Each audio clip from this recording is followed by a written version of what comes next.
People with disabilities are abused 3 to 10 times more often than people without disabilities.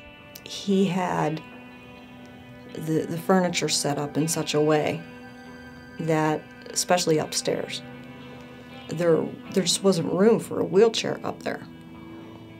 So I crawled, and I could not get in or out of bed unless he put me there.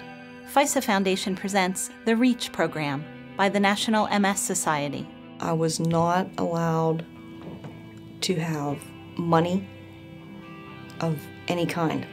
I wasn't allowed to open the mail. I couldn't take advantage of the attendant care program because that would have meant someone coming into the house. We had a car with hand controls, and he sold it because he said it gave me too much freedom. He told me I would lose the kids.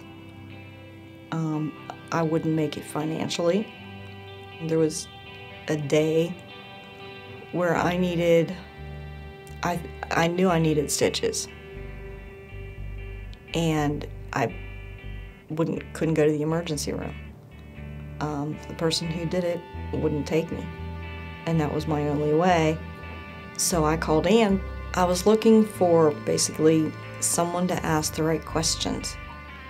I didn't say the right things. I didn't do the right things that day. I didn't know how. We needed to educate ourselves at the MS Society more about the signs and symptoms of abuse. In 2005, the National MS Society approached FISA with a proposal to develop a new model to screen people with MS for abuse and to help the victims who disclosed to be safer. When it dawned on us that there was an epidemic of abuse, domestic violence in persons with MS, we developed the REACH program. National MS Society's REACH stands for Relocation, Education, Awareness, Change, and Hope.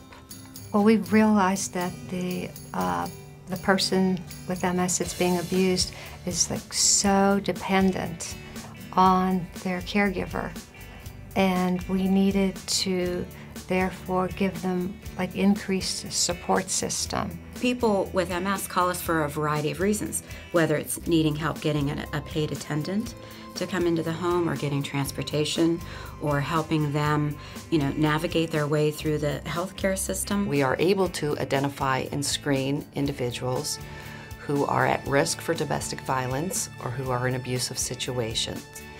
Then we are able to provide comprehensive safety planning, which includes referrals to the women's centers and shelters with regular follow-up and care management. So today we're going to be talking about some of the signs of abuse and neglect when your patients don't disclose to you. We provide education to law enforcement officials, to social service agencies, to healthcare professionals, individual people with MS, and some of their care partners as well. So we try to bring everybody into the picture. Prior to MS REACH, we really didn't know what we were looking for with patients who came in with multiple problems, and we were unable to really pinpoint what was going on sometimes.